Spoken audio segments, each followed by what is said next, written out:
بسم الله الرحمن الرحیم السلام علیکم ورحمۃ اللہ وبرکاتہ۔ اخوکم فی اللہ ابو یحییٰ نسیم اللہ مسعود، کتاب النحو الواضح، اور آج کا ہمارا سبق المفعول لاجلہ۔ مفعول لاجلہ وہ اسم منصوب ہے کہ جو فعل کے بعد آتا ہے، ظاہر بات ہے، اور فعل کے سبب کو بیان کرتا ہے، اس کے حصول کی علت کو بیان کرتا ہے کہ فعل جو ہوا ہے، یہ جو کام ہوا ہے، اس کی علت اور اس کی وجہ کیا تھی، کیوں ہوا ہے۔ ٹھیک ہے، تو اسم ہے، منصوب ہے، اور فعل کے سبب کو بیان کرنے کے لیے آتا ہے، اس کو کہتے ہیں مفعول لاجلہ۔ جیسے آپ کہیں یسافر الطلبۃ الی اوروبا، طلبہ سفر کرتے ہیں یورپ کو، تو بس بات تو سمجھ میں آ گئی۔ لیکن ایک اور نئی چیز کہ کیوں سفر کرتے ہیں۔ ٹھیک ہے، اگر کوئی آپ سے یوں کہے کہ کیوں سفر کرتے ہیں، تو اس کے جواب کے لیے مفعول لاجلہ ہی بنتا ہے، طلبا للعلم، علم کی طلب کے لیے گئے ہیں۔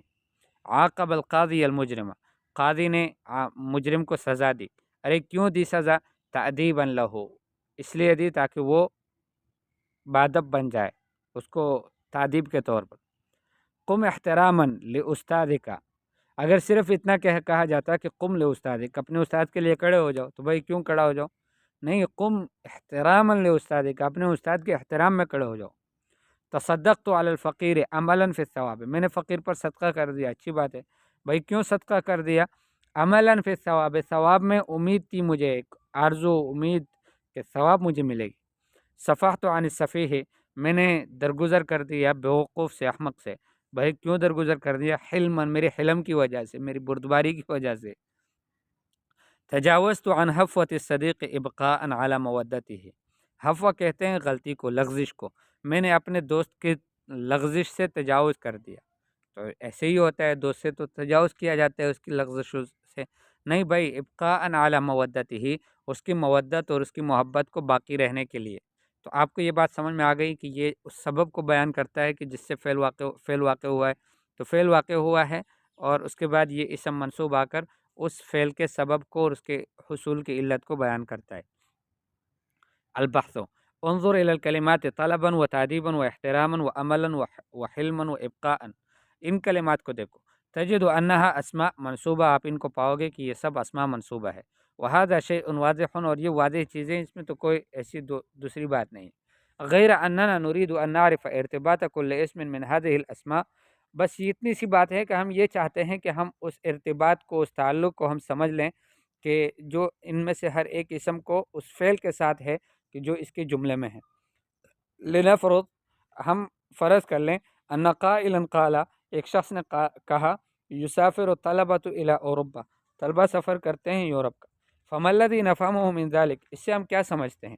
الذی نفهمه ان الطلبہ یذهبون من بلادهم الی اوروبا، ہمیں یہ بات سمجھ میں آ جاتی ہے کہ طلبہ جو ہے وہ اپنے ملکوں سے جاتے ہیں یورپ کو۔ وهل نستفید شیئا جدیدا، کیا ہمیں کچھ اور بھی کوئی نئی بات بھی سمجھ میں آ جاتی ہے، فائدہ ہوتا ہے۔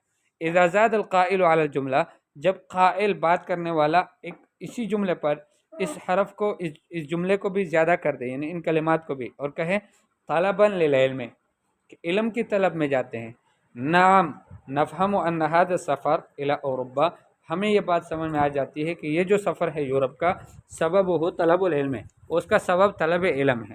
وکذالک اذا قال قائل، ایسے ہی جب کوئی کہنے والا کہے عاقب القاضی المجرم، قاضی صاحب نے مجرم کو سزا دی، فإننا لا نفهم الا ان القاضی اوقع عقوبۃ علی المجرم، ہمیں نہیں بات سمجھ میں آتی مگر اتنی ہی کہ قاضی نے مجرم کو سزا دے دی۔ غیر انہ اذا اضاف الى ذلك، مگر یہ کہ جب وہ اس کے ساتھ یہ بھی اضافہ کر دے، تأدیبا لہ، فہمنا ان السبب والعلة في هذا العقاب هو ان يتأدب المجرم، ہمیں اب بات سمجھ میں آئے گی کہ سبب اور علت اس سزا دینے میں وہ یہ ہے کہ مجرم جو ہے وہ متعدب بن جائے۔ وبهذه الطريقة نستطيع ان ندرك ان الاسماء المنصوبة في الامثلة السابقة، اس طریقے سے ہم یہ کر سکتے ہیں کہ ہم یہ بات سمجھ لیں، معلوم ہو ہمیں کہ یہ جو اسماء منصوبہ اسماء ہیں گزشتہ مثالوں میں، تبین علت الفعل، وہ فعل کی علت کو بیان کرتی ہیں، وسبب حصولہ، اور کے حصول کے سبب کو بیان کرتے ہیں۔ ولذلك يسمى كل اسم منها مفعول لاجلہ، اس وجہ سے ہر ایک اسم ان میں سے مفعول لاجلہ کہلاتا ہے۔ اسهل علامة له ان يصح ان يكون جوابا عن السؤال عن سبب الفعل، آسان علامت اس کی کہ یہ مفعول لہو ہے یا نہیں ہے وہ یہ ہے کہ یہ صحیح بن سکے جواب کسی سوال کا فعل کے سبب سے متعلق، کوئی فعل کے سبب سے متعلق سوال کرے تو یہ اس کا جواب صحیح بن سکے۔ جب کوئی کہے لماذا تصدقت علی الفقیر، آپ نے فقیر پر صدقہ کیوں کیا، تو یہ ایک سوال پیدا ہو گیا۔ صح ان تقول عملا فی طلب فی ثواب، میں نے اس لیے کیا کہ مجھے امید تھی ثواب کی۔ المفعول لاجلہ، مفعول لاجلہ اسم منصوب، وہ اسم منصوب ہے، یبین سبب الفعل، کہ جو فعل کے سبب کو بیان کرتا ہے، وعلت حصولہ، اور فعل کے حصول کی علت کو بیان کرتا ہے۔ تمرینات: استخرج المفعول لاجلہ من العبارات الاتیہ، آنے والی عبارات سے مفعول لاجلہ کو نکالو۔ اجعل کل اسم من الاسماء الاتیہ مفعولا لاجلہ فی جملۃ تامہ، آنے والے اسماء میں سے ہر ایک اسم کو مفعول لاجلہ بناؤ جملے تامے میں۔ ایک مفعول لاجلہ ہی ہر جملے میں آنے والے جملوں میں رکھ لو، اس میں مفعول لاجلہ کی کمی ہے۔ 5 جملے بناؤ کہ ہر ایک مشتمل ہو مفعول لاجلہ پر۔ ایک جملہ بناؤ کہ اس میں فاعل مثنی ہو، مفعول بھی جو ہے وہ ضمیر متصل ہو، وہ مشتمل ہو مفعول لاجلہ پر بھی۔ اور ایک جملہ کہ اس میں فاعل اسم موصول ہو اور وہ مشتمل ہو مفعول لاجلہ مضاف پر۔ ایک جملہ کہ مفعول بھی اس میں اسم اشارہ ہو اور وہ مشتمل ہو مفعول لاجلہ پر۔ تمرین فی الانشاء، اجب عن الاسئلۃ الاتیہ، آنے والے سوالوں کا جواب دو جمل تاموں کے ذریعے سے، اس طرح سے کہ ہر جملہ مشتمل ہو مفعول لاجلہ پر بھی۔